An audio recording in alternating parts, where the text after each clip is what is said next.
Good evening. How's everybody doing? I apologize. I was a couple minutes late.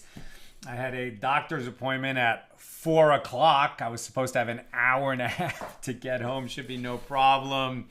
So long waiting room, long procedure, whatever. Who wants to hear my excuses? I apologize. I thought I had plenty of time. I was wrong. Let's light up the darkness. All right, who's in the house on a Monday? Yom Sheni. Yehud in South Carolina, Renee in Indiana, John in Maine, Joe in the Inland Empire, Joseph in Massachusetts, Shandora in the Bronx, Peggy in Colorado, Paul in the Great Northwest, Bella in Florida, Leona Sue in Illinois, Honey Bailey in Mobile, Alabama, Paul in Minneapolis, Guy in Ohio, Nancy, North Carolina, Danette in Tampa, Belle on the road to a Black Lung conference. Interesting. Listening in the car. Thanks, Sal and Nina. Black Lung conference. Is that like about coal miners who were stricken from their job?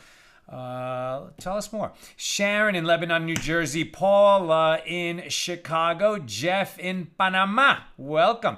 Christo, a bird that escaped its cage may possibly be caught again, but a word that leaves your mouth will never return. Very good. Very good and quite appropriate.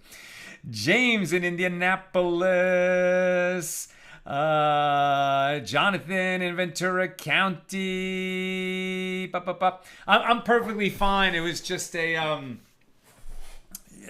who wants to hear my details of my stuff? But for many years I've had like eczema, just different kinds of eczema, and very stubborn. Just couldn't get rid of it. So my dermatologist trying a new technique for getting rid of it, and please God, I should have a refuah shlema and not have to deal with that irritation anymore. I know people have much worse problems than me in the world. It's not such a big deal. But at any rate, that's what I was doing. All right, so we've got a new chapter, chapter 6. It is chapter 6, right? Chapter 6 here in Tractate Sotah, the 18th volume of the Talmud. Our daf is Lamed Aleph, page 31. And what's very interesting about today's daf and today's chapter is that they're the same length. This is a one-page chapter. So we're going to begin and end chapter 6 today, God willing. Okay, so this new chapter, our tractate is about, generally speaking, the laws of the suspected adulteress. And as we've learned over and over again, that the Torah spells out, and then the sages figured out the nuances, that when there's a husband and wife and a spirit of jealousy, as the Torah says, comes over the husband, he has reason to suspect his wife, and he says to her, this man that I've heard you dallying with, or I saw, you having an appropriate conversation with, do not seclude yourself with that man again. And he says that in front of witnesses. And then she goes ahead and secludes herself with that man, her paramour, as the Koran Talmud likes to translate. And witnesses see that. So then she becomes the suspected adulteress, and she is prohibited to her husband, the husband and wife prohibited to each other. And either they're going to divorce and go their separate ways, or if the temple is standing in Jerusalem, they're going to go there and she's going to undergo the Sotah ritual, and she's going to drink the bitter water. If she's innocent, if there was no, physical relations behind closed doors between her and her adulterous lover, if she's innocent of that, she'll be fine. The water proves that she's innocent, and the husband and wife become permitted to each other again. If she's guilty, she and the lover, wherever he is in the world, will both die when she drinks the water. Chapter 5, we saw some exceptions to that rule. Here, chapter 6, we seem to be repeating the same ground that we covered in chapter 1, but we're not. As we'll see, there's going to be a new wrinkle introduced to the matter. Here we go. Mishna number 1 of chapter 6, the only Mishna in chapter 6. In the case of one who warned his wife not to seclude herself with a particular man, and she subsequently secluded herself with the man that she was warned about. So even if he, the husband, heard about it from a flying bird or any other source whatsoever, he must divorce his wife. So before I continue reading the Mishnah, we, who've been working our way together through this tractate, immediately our antenna goes up. So, what? What do you mean he has to automatically divorce his wife? We've learned over and over that the water will evaluate her. And, he has the option of divorcing his wife. But if there's no, if it's not proven that she committed adultery, she's going to get her ketubah payment. It's only when she's a confessed adulteress or the one who refuses to drink the bitter water that he can divorce her and not pay her the ketubah payment. But what is this business that he must divorce her in what seems to be just the standard Sotah situation? He warned her, and then witnesses saw that she was secluded. So before I keep reading, let me read you this note from Rav Steinsaltz. Now, the early commentaries provide two primary opposing explanations for this Mishnah, the Mishnah that comprises chapter 6. Rashi and Tosafos, right? Rashi and his grandsons and their contemporaries understand this Mishnah as referring to a person who warned his wife not to seclude herself with a specific man and later discovered by means other than the testimony of two witnesses that his wife had subsequently secluded herself with that man, right? Normally we've seen you need two witnesses to the warning and two witnesses to the seclusion. So here he somehow learns of the seclusion not by the testimony of two witnesses. So these commentaries, and the ones who feel this way, right, Rashi and Tosafos, who understand it this way, that he heard about the seclusion other than by means of two witnesses, these commentaries discuss the particular details of the Mishnah and whether the Mishnah requires the husband to divorce his wife, even though he cannot compel her to drink the bitter water of a Sotah because there are no actual witnesses to testify about the seclusion, or whether the Mishnah merely says that the husband has the option to divorce her based on the proof that he has, which is less than the proof that would be required to have her to compel her to drink the bitter water. That's according to Rashi and the Tosafos. However, according to Rabbeinu Hananel and the Rambam's commentary on the Mishnah, right? So Maimonides and Rabbeinu Hananel, they see this differently. According to them, this Mishnah is discussing a case in which there are witnesses attesting both to the husband's warning as well as to the woman's subsequent seclusion. And afterward, the man hears, through means other than eyewitness testimony, that the woman actually engaged in sexual intercourse with another man. So based on this explanation, the Mishnah rules that the wife cannot drink the bitter water due to the outside knowledge that she is in fact guilty. However, because there is no valid testimony, the husband cannot divorce her without paying her the money stipulated in her marriage contract. And the Rosh writes that this dispute among the early commentaries as to the proper understanding of the Mishnah seems to mirror a much earlier dispute found in the Jerusalem Talmud between Rabbi Yochanan and Reish Lakish. And Rabbi Yochanan maintains that the entire chapter is discussing a woman after she secluded herself, whereas Reish Lakish holds that the Mishnah is referring to testimony with regard to her seclusion itself.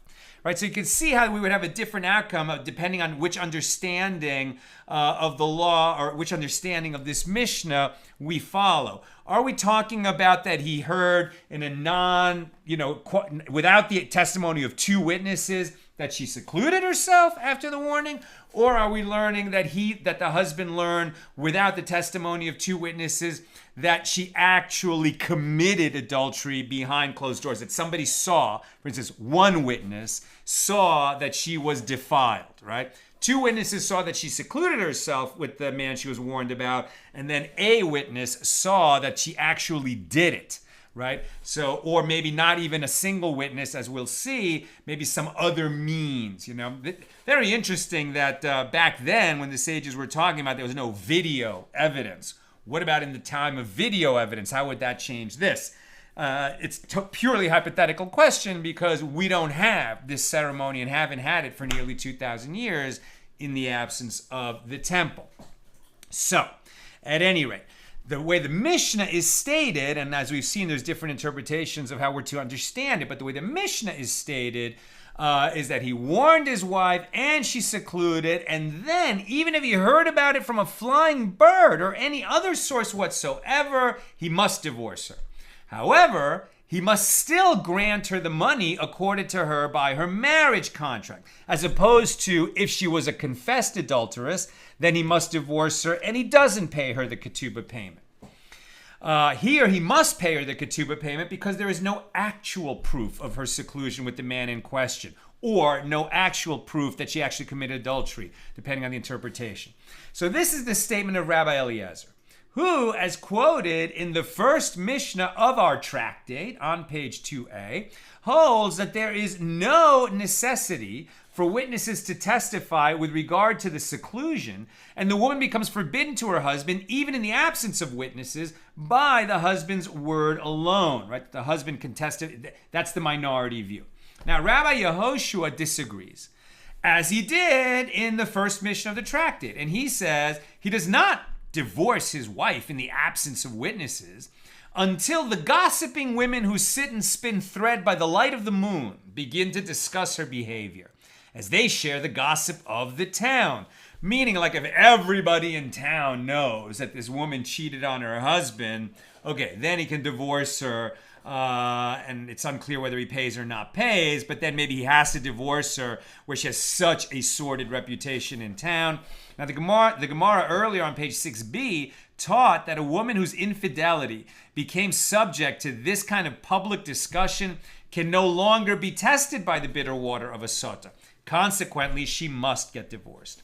And the Mishnah continues to list various possible testimonies concerning of such acts of seclusion. So if one witness said, I saw that she became defiled during her seclusion by engaging in sexual intercourse with that other man, so then she does not drink the bitter water, but rather the husband divorces her immediately.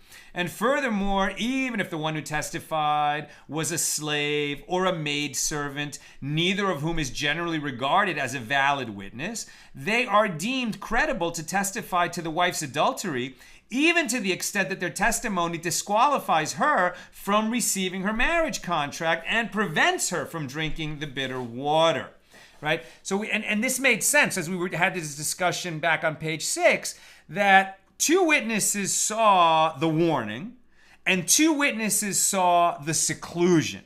At that point, we don't require 2 more witnesses to establish that she actually became defiled behind closed doors. The standard of evidence is lower because she's already behaved so inappropriately that it led to the warning being given and in front of witnesses. I mean, think about it. Like, this marriage is not doing well, that a husband has to bring witnesses to watch him say to his wife, do not seclude yourself with this particular man. And then she does it, right? And in a way that's witnessed by people, multiple people. Okay, so then, then it's going to be enough if one person that's even normally not a qualified witness, was actually somehow had access to see what she and her lover were doing behind closed doors. The Mishnah continues to list various possible testimonies. If one witness said, I saw that she became defiled during her seclusion, she does not, I'm sorry, I just read that. Now the Mishnah continues by listing women whose testimony is only partially accepted concerning this matter. Now, her mother-in-law and her mother-in-law's daughter and her rival wife, i.e. a second wife of the same husband, and her Yavama, i.e. her husband's brother's wife, and her husband's daughter, all of whom are generally not deemed credible if they say anything incriminating pertaining to this woman, due to the tumultuous relationships that these women have with her, that these kinds of what women in such relationships often have with the Sotah. So they are all deemed credible to testify concerning the woman's defilement while in seclusion, but are not deemed credible to the extent that their testimony will disqualify her from receiving her marriage contract, right? So just one of the examples, the husband warned her in front of witnesses, don't seclude yourself, and then she secluded herself with that man, and witnesses saw that. So then if her mother-in-law, right, the husband's mother comes forward and says, yeah, behind closed doors, she did it. I saw that she actually committed adultery. So the husband is going to have to divorce her, but we don't follow the mother-in-law testimony to the extent that the Sotah will also lose the marriage contract payment, the ketubah payment.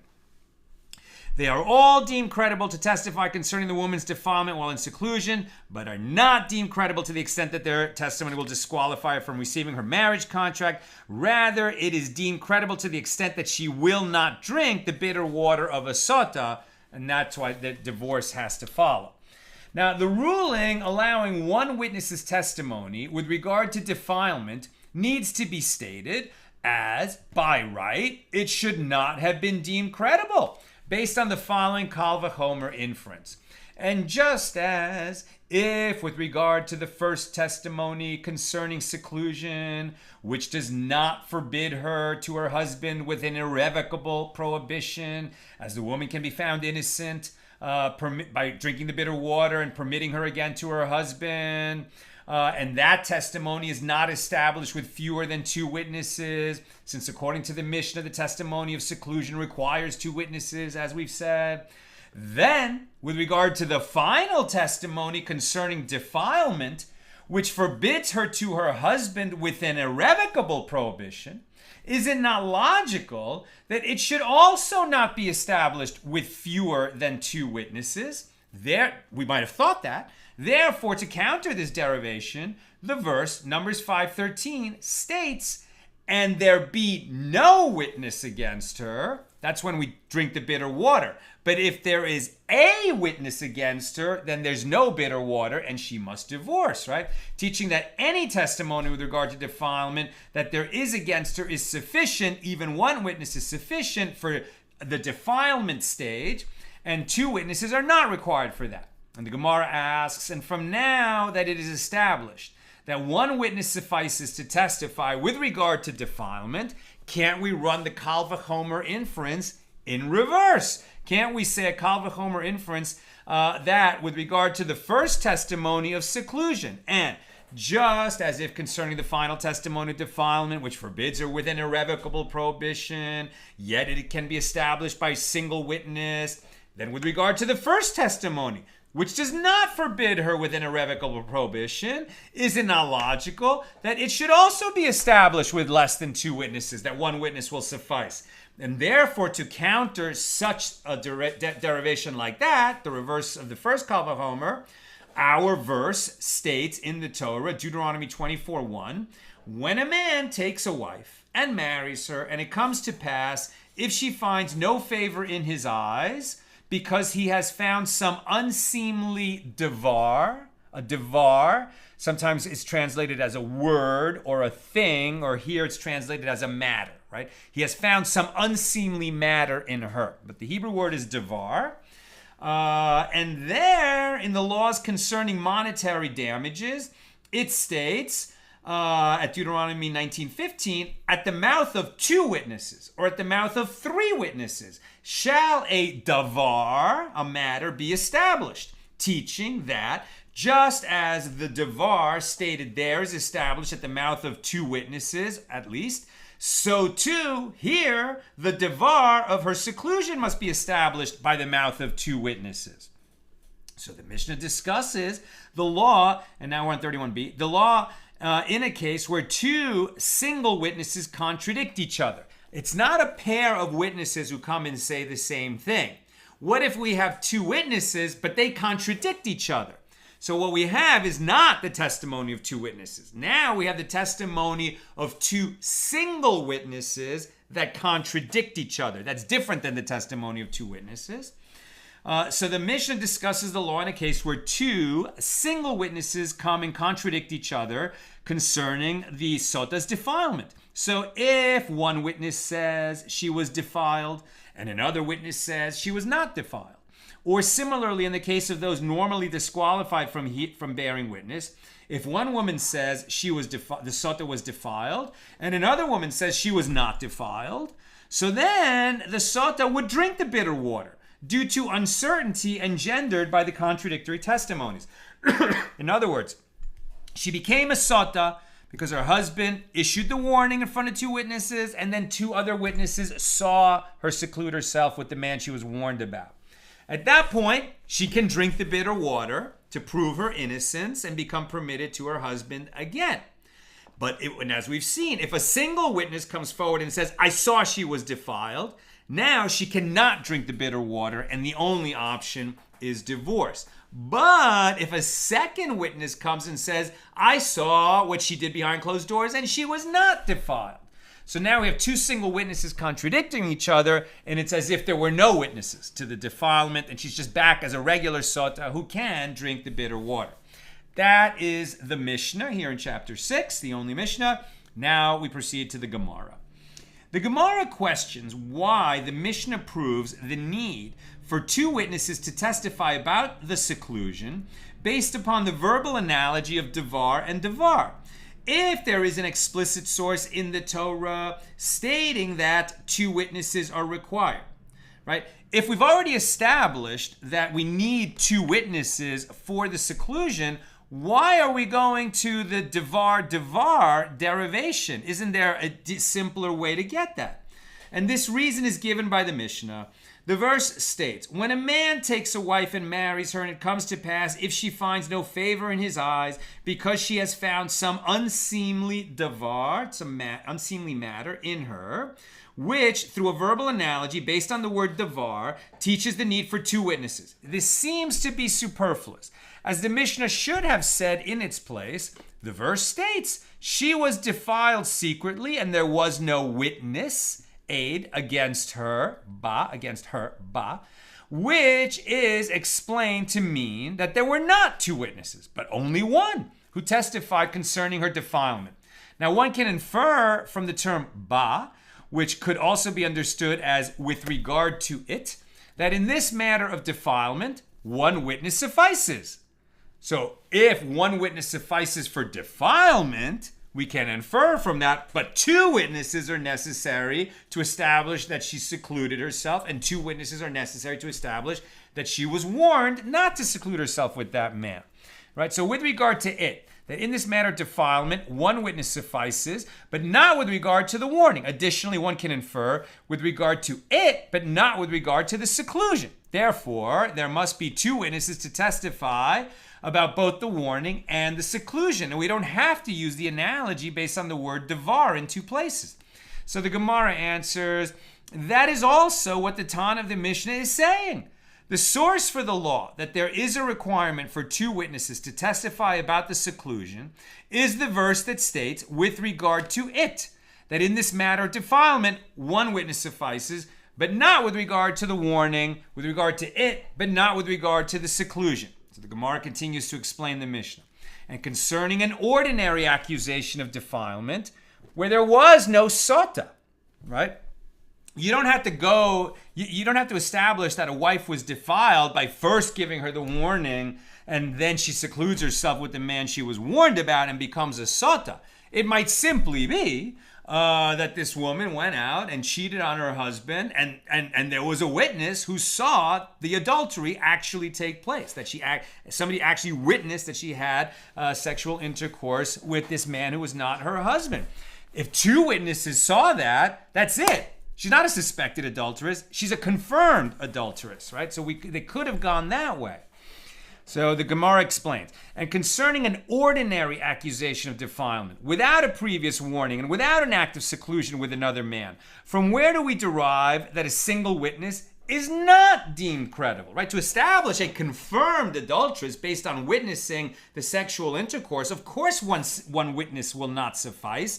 You must have 2 witnesses for that because it's a very serious matter. That's the end of the marriage, and it's actually a death penalty offense, although the death penalty is never given because the witnesses would have had to say, hey, if you go ahead and have that sexual intercourse, you're going to be liable to the death penalty. And then she does it anyway, knowing that she was warned and it's in front of witnesses. So it's not a real world thing. But we understand that it's that level of offense that we are talking about. Right, so from where do we derive that a single witness is not deemed credible to establish the confirmed adulteress in the absence of a warning and seclusion? It is for this law that the Mishna cites the verbal analogy. It is stated here because he has found some unseemly devar in her, and it is stated there, by the mouth of 2 or 3 witnesses shall a devar be established. So just as the devar stated there with regard to monetary matters is clarified specifically by the testimony of 2 witnesses at minimum, so too here with regard to adultery, the devar of her defilement must be established by the testimony of at least 2 witnesses. That's the normal non-Sotah situation. Now the Mishnah taught, if 1 witness says she was defiled, so now we're back to a Sotah, right? She was warned in front of 2 witnesses and she's secluded in front of 2 witnesses. And now 1 witness comes and says, 1 witness says she was defiled. And a 2nd witness comes and says she was not defiled. Then she, as we saw and read in the Mishnah, then she drinks the bitter water. In other words, these 2 witnesses cancel each other out, and it's as if they don't exist. And so she is a woman who qualifies to drink the bitter water to prove her innocence.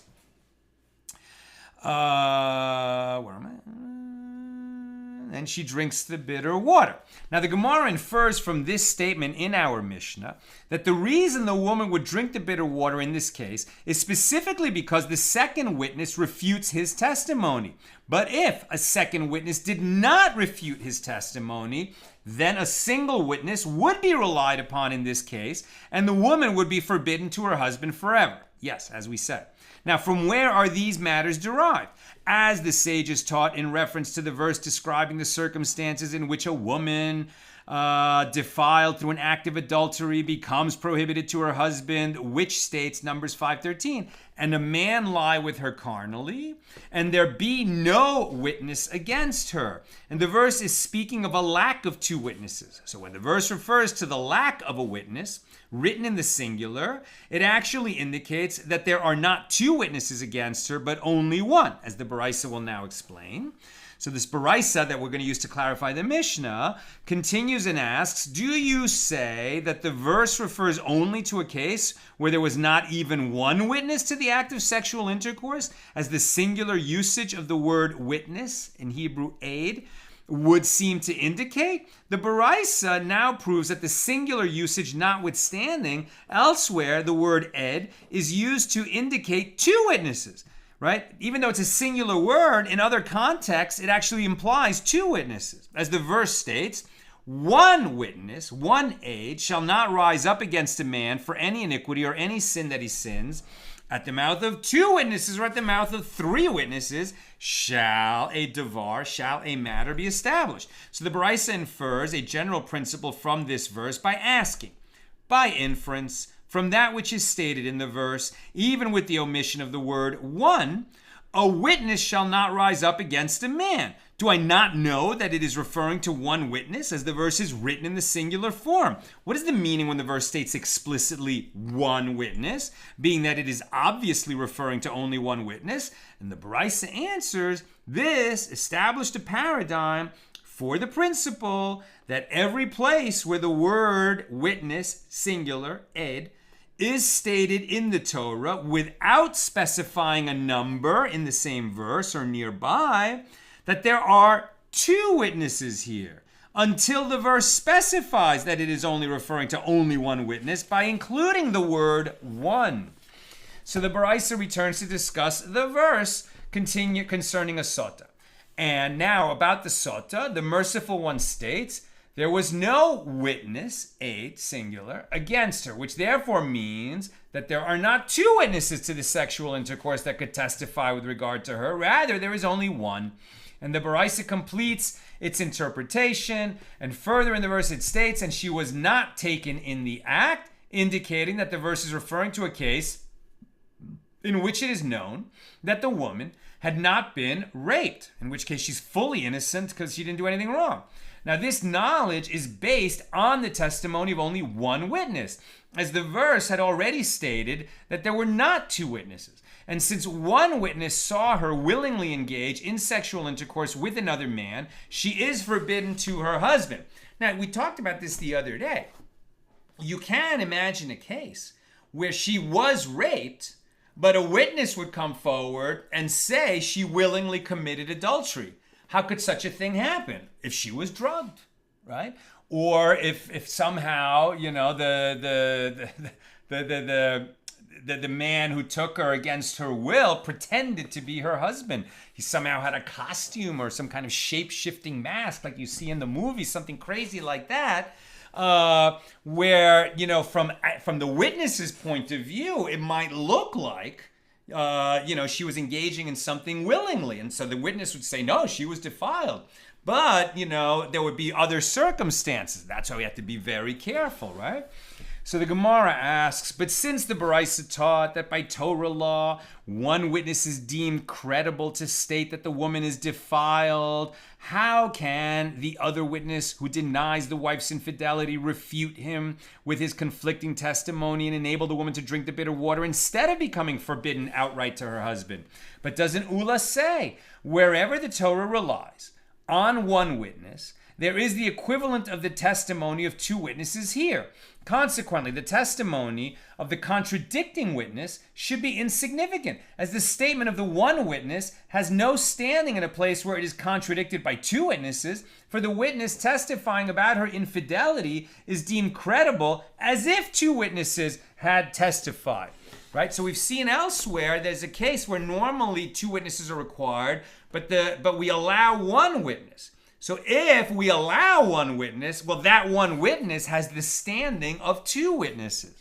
So how can a single witness come and contradict the testimony of a witness whose credibility is established as if it were two witnesses? That's what the Mishnah's that's what the Gemara is asking now.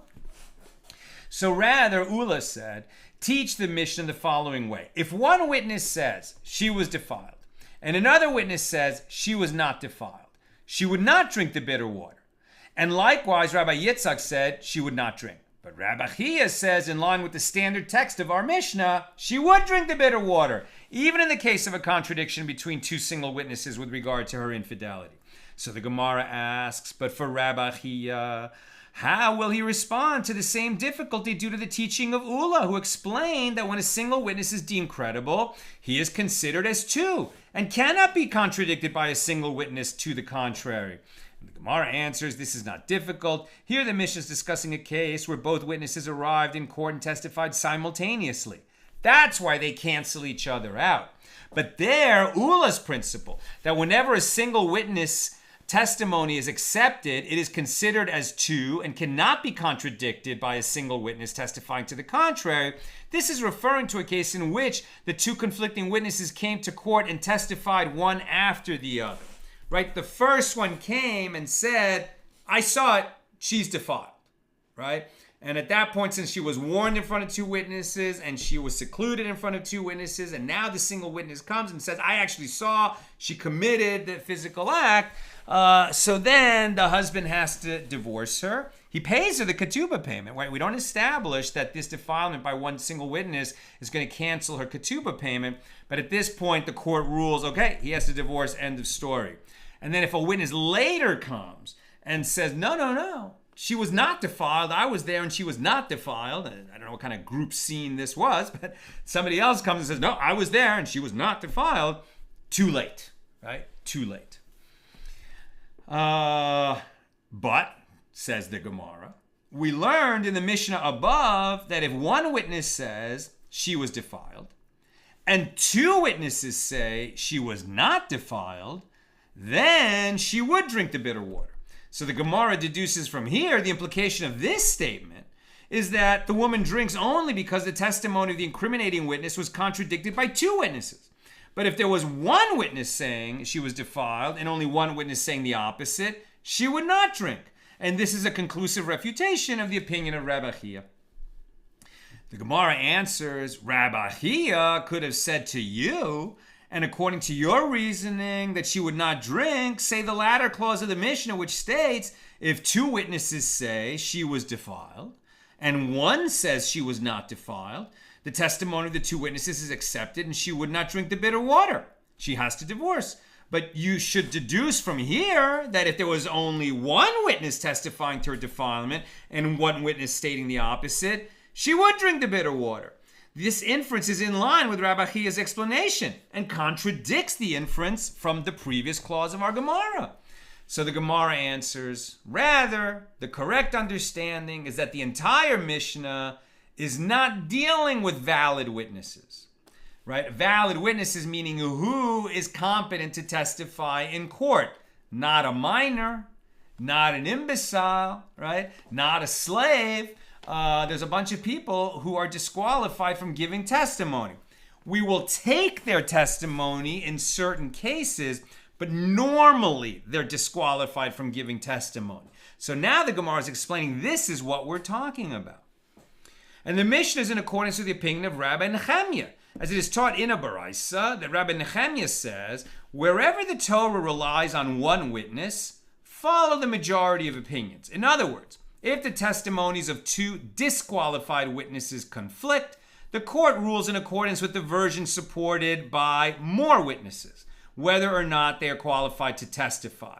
And the sages establish that the testimony of two women, who are usually disqualified from testimony, when they testify in opposition to one man, should be like that of two men against one man, and the court will rule in accordance with the testimony of the two women. And some say that Rabbi Nehemiah actually stated something different, and there are those who say a different version of Rabbi Nehemiah's approach. Anywhere that one valid witness came initially, even 100 women who later contradict him are considered like one witness and do not override his testimony. And with what are we dealing here in the Mishnah? A case where a woman who is generally disqualified from bearing witness came initially and testified that the woman committed adultery, and two witnesses say that she did not. And according to this interpretation, you must amend the statement of Rabbi Nehemiah so that it reads like this. Rabbi Nehemiah says, wherever the Torah relies on one witness, follow the majority of opinions. And the sages establish that two women against one woman are like two men against one man. But two women in opposition to one man, that is a valid witness, this is like half a pair of witnesses and half a pair of witnesses, and the Mishnah did not address that case. So the Gemara, I'm almost done. If you have questions or comments, get them in now. The Gemara poses a question on these two interpretations of the Mishnah. And why do I need two cases in the Mishnah to teach the law that the majority opinion of those disqualified from bearing witness is followed? The Gemara explains it is necessary lest you say that when we follow the majority opinion in the case of invalid witnesses, this is to be stringent, to force the woman to drink the bitter water. For example, if one witness said that she committed adultery and two said that she did not, but to be lenient and to absolve her from having to drink the water, we do not follow the majority opinion, and she would still drink the water even if there is one witness saying that she did not commit adultery.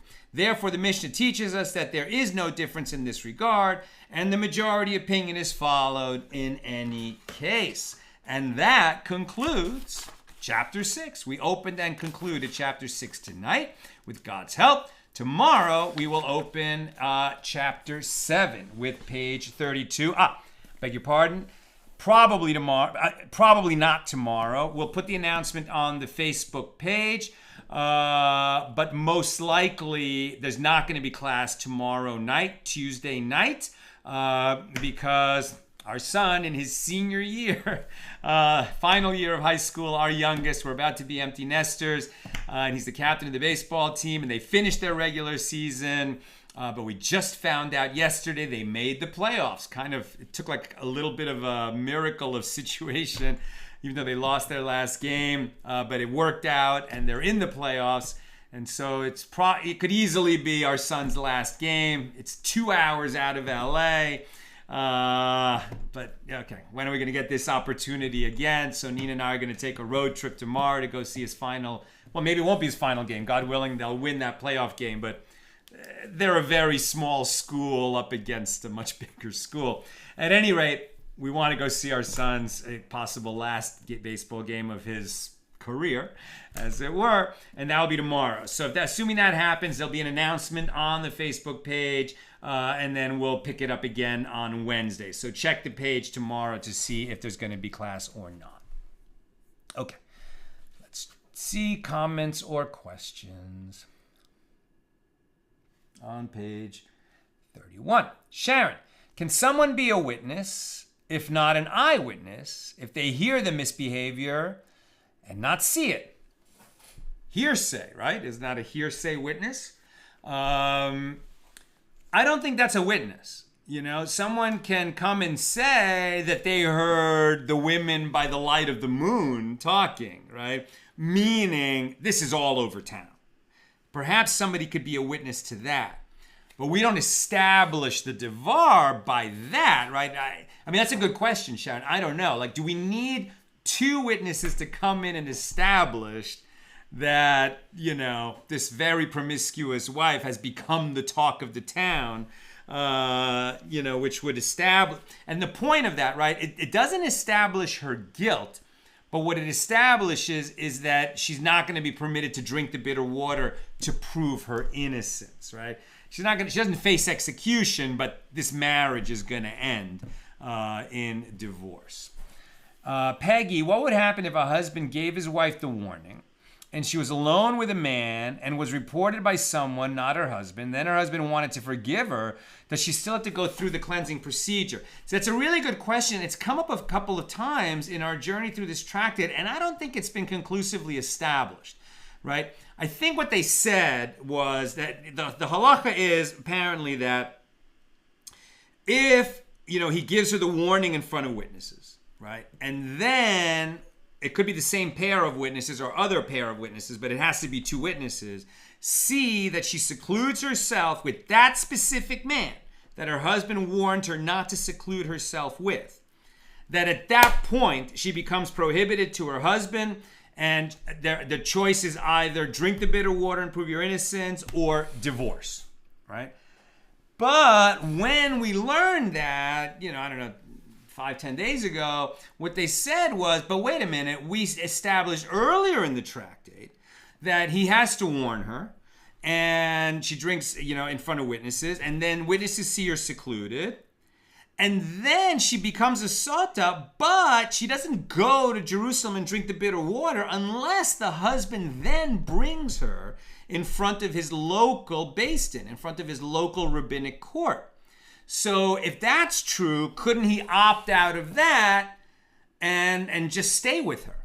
You know, and it was a little unclear, and it seemed like the ruling was, no, at this point the train has left the station, and that's why near the beginning of the tractate, the sages said, just like they advise people not to take a vow of Naziris, they advise husbands not to issue such a warning in front of witnesses. Obviously, the couple could talk amongst themselves, and he's like, what are you doing? People are talking about you. Like, I feel like, are you telling me that you're going to cheat on me? What's wrong with us? I mean, can we not, you know, let's get our marriage back on a firm footing. All those private conversations, you know, they can have as many as they want. She doesn't become a Sotah. But when a husband is going to now say in front of witnesses, right?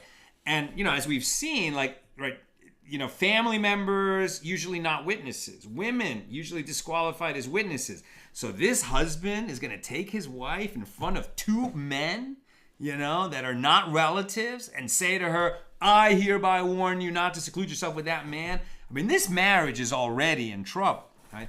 Much better, you should put shalom bayis, the peace of the home, above everything. That's advice we get from the sages all the time. The highest, most important thing in a home is the peace of the home, right? So this couple where, you know, he's warning in front of witnesses and she's secluding herself with that man anyway, they are way past, you know, having shalom bayis. They are way beyond having peace in their home. Things have gotten, you know, pretty far out of control when it goes this far. Nina and I were talking about this today, and even so, you know, just like there probably never was a case in all of Jewish history of two parents taking their, son to the Beis Din and saying, our son is a glutton and a drunkard, he will come to no good, and we want him executed, and then the court executes the son. There's a provision for that in the Torah. But the sages made that so difficult, like they legislated that law out of existence. Like it just could never happen. He couldn't be that big a glutton or that big a drunkard or that big a anything. So likewise, here, just think of everything that would have to happen before this couple is actually marching down to Jerusalem and she's drinking the bitter water. Maybe it happened. Maybe it happened a few times, but was this any kind of common occurrence? Was this happening more than once a year or once a century? I don't know. And I tend to doubt it. That doesn't make the law any less important for us to study and understand and try to comprehend, what God's will is for us in such a situation and how the sages understood God's will to be in such a situation. But is this from the practical world? Not often. Cannot have happened very often. That's what I've got for us today. So like I said, probably Wednesday night at the regular time, 6 p.m. Pacific, because we have this family matter tomorrow. But check the Facebook page that if indeed the class is canceled tomorrow, and we're going to pick it up on Wednesday, we'll put a post on, at Facebook, on Accidental Talmudist on Facebook. Have a good night.